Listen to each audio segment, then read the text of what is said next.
You buy a house, you find a tenant. The tenant pays rent. The rent covers the mortgage. Whatever's left over is yours every single month for as long as you own it. That's the pitch, and on paper it looks almost too simple. A machine that turns other people's money into your equity while you sleep. It isn't that simple, and the way it isn't simple explains almost everything about how real estate actually makes or destroys wealth for the person who owns one duplex and for the company that owns 80,000 houses. Start with the number every new landlord fixates on, the rent check. Say a property rents for $2,000 a month. The mortgage is $1,400. On a napkin, that's $600 a month in pure profit, $7,200 a year just for holding the deed. That math is the reason so many people get into rental property in the first place. It's also almost never what actually happens. The rent check is gross income. What a landlord actually keeps is something else entirely, and the industry has a name for it: net operating income, or NOI. It's the money left over after every operating cost, not just the mortgage, but property taxes, insurance, maintenance, property management, and the periods when nobody's renting the place at all. Real estate investors have a rough rule of thumb for estimating this before they even run the exact numbers. Assume roughly half of the rent you collect will go to operating expenses, not counting the mortgage. Not the whole mortgage payment eats half. The operating costs alone, before debt service, tend to consume something in that range over the life of a property. That $600 profit a new landlord imagined can shrink to almost nothing once taxes go up, a water heater fails, and the unit sits empty for 6 weeks between tenants. That's the first crack in the popular version of the story. The spreadsheet most people build in their head only has one column. Real estate has two. It helps to walk through where that missing half actually goes, because it doesn't disappear into one dramatic expense. It leaks out through a dozen small ones that rarely show up in the version of the story a seller tells a buyer. Property taxes rise almost every year, often independently of whether rents rise at the same pace. And in many places, a property gets reassessed at a higher value the moment it sells, meaning the tax bill can jump right after a new owner takes over.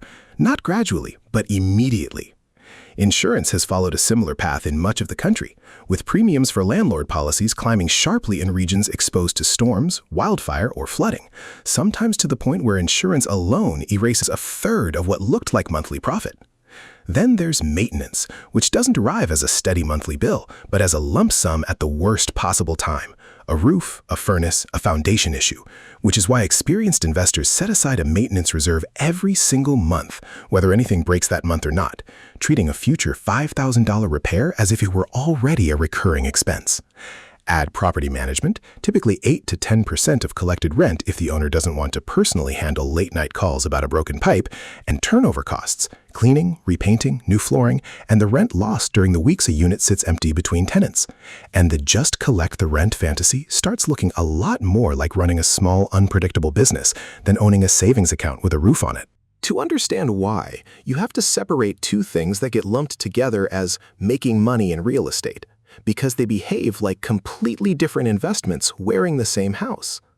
The first is cash flow, the money the property generates every month after every bill is paid. The second is appreciation, the property's value going up over time, plus the equity you build simply by paying down the loan. These two engines don't run on the same fuel, and a property can be winning at one while quietly losing at the other. This is where the first real surprise shows up. A property can be fully rented with rising rents in a hot market and still be losing money every single month. It sounds like a contradiction. It isn't. It's leverage doing exactly what leverage does. Here's the mechanism. When you buy a rental property with a mortgage, you're not really buying a house. You're buying a small slice of a house and borrowing the rest. Put 20% down on a $400,000 property, and you've put $80,000 of your own money to work controlling $400,000 of asset. If that property appreciates 5% in a year, that's a $20,000 gain, a 25% return on your actual $80,000 investment. That's the magic everyone talks about at dinner parties. Nobody at the dinner party mentions what happens in reverse. The same leverage that multiplies a 5% gain into a 25% return also multiplies a 5% loss into a 25% loss on your actual cash. And leverage doesn't only amplify price swings, it also creates a fixed monthly obligation that exists whether or not a tenant is paying. The mortgage doesn't care if the unit is vacant. It doesn't care if the air conditioner just died. It's due on the 1st, every month, regardless of what the property earned that month. That fixed cost is the quiet trade-off behind every leveraged real estate purchase. It turns a flexible expense into a rigid one. So a landlord can be sitting on real, growing equity. The house is genuinely worth more than it was, while the checking account tied to that property runs dry. The equity is real. It's also frozen. You can't pay a plumber with appreciation. You can only pay a plumber with cash flow, or with your own savings if the cash flow isn't there. That gap between what an asset is worth and what it's actually producing is one of the most common ways rental property investors get into trouble, and it's almost invisible from the outside because the listing price and the for rent sign both look healthy. There's a related trap that catches even careful investors, and it involves a metric that looks reassuring precisely because it's incomplete: occupancy. A 100-unit building at 98% occupancy sounds like a thriving asset, and in casual conversation, it usually gets treated as proof that everything's fine. But occupancy only measures whether units are filled. It says nothing about whether the rent being collected actually covers the cost of running the building, and nothing about whether tenants are paying on time, paying in full, or paying at all before eventually falling behind. A building can be full of tenants who are each a little behind on rent, held together by a landlord extending grace period after grace period rather than face the cost and vacancy risk of eviction. And from the outside, on a spreadsheet that only tracks occupancy, that building looks exactly as healthy as one collecting every dollar on time. The number that actually matters, collections as a share of what's owed, rarely gets advertised the way occupancy does, because occupancy is the number that makes a portfolio look good to a lender or a buyer. This is a version of a pattern that shows up across finance more broadly. A healthy-looking headline metric can mask a much weaker number sitting one layer beneath it, and the gap between the two only becomes visible when something forces a closer look. Which raises a question worth sitting with. If rent isn't really what determines a property's price, what is? The honest answer is a number most casual buyers never calculate: the capitalization rate, or cap rate. It's the net operating income divided by the property's price, expressed as a percentage, essentially what return an all-cash buyer would earn before any mortgage is involved. A property earning $20,000 a year in NOI, priced at $400,000, has a 5% cap rate. This single number is the actual pricing engine of the entire rental market, far more than the number on the for rent sign, because it's how professional investors, appraisers, and lenders decide what a property is worth relative to every other property competing for the same capital. And this is where interest rates enter the story, and where the whole system becomes far more interconnected than most owners realize. When interest rates rise, borrowing money to buy real estate becomes more expensive. Investors then demand a higher cap rate to justify buying, because if a risk-free savings account is suddenly paying 5%, nobody's going to accept a 4% return on a leveraged, illiquid house instead. But NOI, the actual rent minus actual expenses, doesn't jump overnight just because rates went up. So if the required return goes up while the income underneath it stays flat, there's only one variable left that can move to make the math work. The price of the property has to come down. This is the mechanism that connects a decision made at a central bank to what happens to the guy who owns one rental duplex 3 states away. He never has to see a Federal Reserve statement to feel its effects.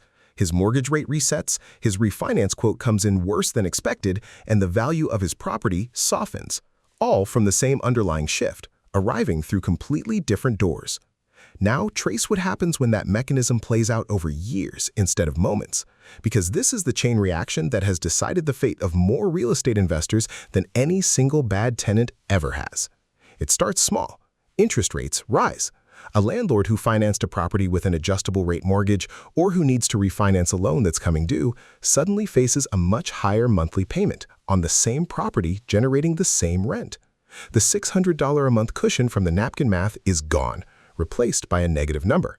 For a while, the landlord can absorb it, dip into savings, delay a repair, hope rents catch up. But rents don't always catch up quickly, especially in markets where tenants are already stretched. So the negative cash flow persists. Multiply that one landlord by thousands of landlords facing the same refinance wall at the same time, and you get a secondary pressure, a wave of owners who all need to sell, or who stop maintaining their properties because there's no spare cash for upkeep, or who default outright. That wave of forced sellers pushes prices down for everyone else too, including landlords who weren't in trouble at all, but whose property is now worth less because the market just repriced around them. And a property that drops in value is a property that's harder to refinance on decent terms, which pushes the next wave of owners toward the same cliff. One person's forced sale becomes the comparable sale that determines the next appraisal, which becomes the reason the next refinance falls through. The failure doesn't stay contained. It spreads through the exact same pricing mechanism that made everyone feel rich a few years earlier.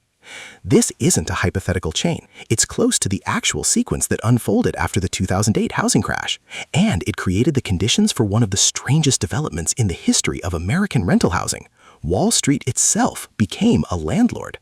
Here's the case study, because it shows the entire mechanism operating at a scale no individual investor could match. After the 2008 crash, roughly 10 million American homeowners went through foreclosure between 2006 and 2014. That left an enormous number of single-family houses sitting empty at deeply depressed prices. The exact moment cap rate logic says property becomes attractive, because prices had fallen while the underlying need for housing hadn't. Private equity firm Blackstone saw the opportunity clearly. Starting around 2011 and 2012, through a company it built called Invitation Homes, Blackstone began buying foreclosed single-family houses in bulk, at a pace that reportedly reached up to $100 million a week during the first year, fixing them up and renting them to families, some of whom, in a detail that captures the entire irony of the moment, had lost homes of their own in the same crash that made this buying spree possible. The strategy worked exactly the way leveraged real estate is supposed to work when prices are low and rates are cheap. Invitation Homes scaled rapidly, eventually controlling tens of thousands of homes across multiple states, and used the rental income from its growing portfolio to help secure financing for buying even more homes. Cash flow feeding acquisition, acquisition feeding scale, scale feeding negotiating power on financing. By 2017, the company was large enough to go public on the New York Stock Exchange. Later, it merged with a competitor, and the combined company owned roughly 82,000 homes across more than a dozen markets, valued at somewhere around $11 billion. But the part of this story that matters most for understanding rental economics isn't the scale. It's how the income got financed. In late 2013, Blackstone worked with major banks to bundle the rental payments from thousands of single-family houses, just over 3,000 of them in one notable deal, into a bond that investors could buy, using the underlying houses as collateral. In plain terms, the monthly rent checks from thousands of individual tenants were packaged together and sold to Wall Street as a security, the same basic technique that turned mortgage payments into mortgage-backed securities before 2008. The entire structure rested on one assumption stacked underneath another: that rent would keep flowing, that tenants would keep paying, that the cash flow would keep being greater than the cost of servicing the debt used to buy the houses. Remove that assumption, and the structure built on top of it doesn't fail gracefully. It fails all at once, the same way a stack of cards doesn't lose one card at a time. That's the same fragile chain an individual landlord with one mortgage duplex is exposed to. Invitation Homes just built it at industrial scale, with better lawyers and cheaper capital. It's worth pausing on why this move was even possible, because it reveals something counterintuitive about who the real customer is in this kind of deal. It's tempting to assume the tenant is the customer. After all, the tenant is the one signing the lease and writing the rent check. But once that rent gets bundled into a bond and sold to institutional investors, the tenant becomes something closer to raw material, a predictable, recurring cash flow that makes the bond attractive to a pension fund or an insurance company on the other end of the transaction. The actual customer in the bond deal is the investor buying the security, the one Invitation Homes and its banking partners needed to convince that thousands of individual tenants, most of whom the buyer would never meet, would keep paying rent reliably enough to make the bond worth holding. The house that looks like the product is really just the collateral. The rent is the product, and the tenant, the person actually living in the home, is the raw material generating it. A subtle shift in who the system is actually built to serve, and one that helps explain why maintenance complaints and fee disputes became such a recurring theme for large corporate landlords in the years that followed. When the tenant is the input rather than the customer, the incentive to keep them happy competes directly with the incentive to keep the cash flow as high and as cheap to produce as possible. The company didn't collapse. By late 2019, Blackstone had exited its position entirely, selling its remaining shares and, according to reporting on the sale, taking in roughly $7 billion total, more than double what it had originally invested. From a pure return standpoint, the bet paid off spectacularly. But the exit reveals something worth noticing. Blackstone was the seller, not the long-term holder. The firm that best understood the mechanics of leveraged rental income, including its risks, was the one that got out near the top, while a new generation of institutional and individual buyers stepped in to own the same assets at higher prices and, in many cases, less favorable cap rates than the ones Blackstone had originally bought at. The industry adapted around that reality in a few visible ways. Large single-family landlords increasingly moved toward build-to-rent, constructing new homes specifically designed to be rented rather than buying up existing housing stock, partly to reduce competition with individual homebuyers and partly to control construction costs directly instead of inheriting deferred maintenance on older houses. Companies tightened underwriting standards, focusing acquisitions on properties with a clearer path to growing net operating income rather than simply betting on appreciation. Smaller landlords, meanwhile, responded to the same rate and expense pressures by shopping harder for insurance, self-managing properties to cut the cost of a property manager, and building larger cash reserves before buying, essentially trying to insulate themselves from the exact chain reaction that had squeezed so many owners before them. Tenant advocacy groups and some local governments also pushed back, filing complaints and lawsuits over maintenance issues and fees at large corporate landlords, a reminder that the tenant paying the rent is not a passive variable in the system either. Their experience and their willingness to keep paying is the entire foundation everything else is built on. So, what does owning a rental property actually look like, honestly, across the range of outcomes, rather than the one number on the napkin? In the best case, a landlord buys at a fair price with a healthy cap rate, finances at a reasonable rate, self-corrects for realistic vacancy and maintenance costs from the start, and holds long enough for both engines, cash flow and appreciation, to work in the same direction. Rent slowly outpaces expenses. The loan balance shrinks. Years later, the property is worth substantially more, throwing off real monthly income on top of that growing equity. This outcome is achievable, and it's exactly what draws people into the asset class. In the realistic middle case, the property performs close to break-even for years, covering its own costs, building equity slowly through loan paydown and modest appreciation without generating much spendable cash flow at all.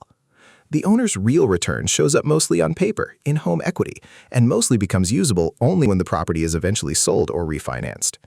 This is a perfectly normal outcome, but it's a far cry from the extra $600 a month pitch that got most people interested in the first place. In the negative case, the one the chain reaction describes, a landlord buys near a market peak, underestimates the real operating costs, gets hit by a rate reset or a bad stretch of vacancy at the same time, and ends up feeding the property cash every month just to avoid default, sometimes for years, before eventually selling at a loss into a soft market created by other owners in the exact same position. The house didn't fail. The math around the house did.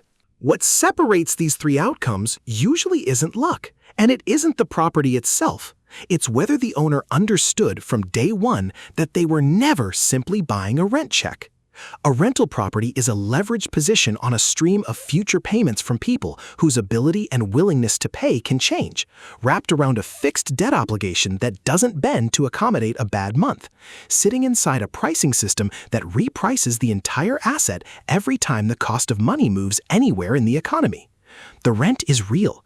The tenant is real. But underneath the tenant is a much larger, much less visible machine. Cap rates, borrowing costs, reserve requirements, refinancing cycles, quietly deciding what that rent check is actually worth and what it will cost to keep collecting it. That's the part the napkin math leaves out, not because it's hidden on purpose, but because it only becomes visible when something forces you to look. A rate hike, a bad year, a competitor 80,000 houses larger than you learning the same lesson at a scale big enough to make headlines. The house is the part everyone sees. The leverage is the part that decides who actually wins.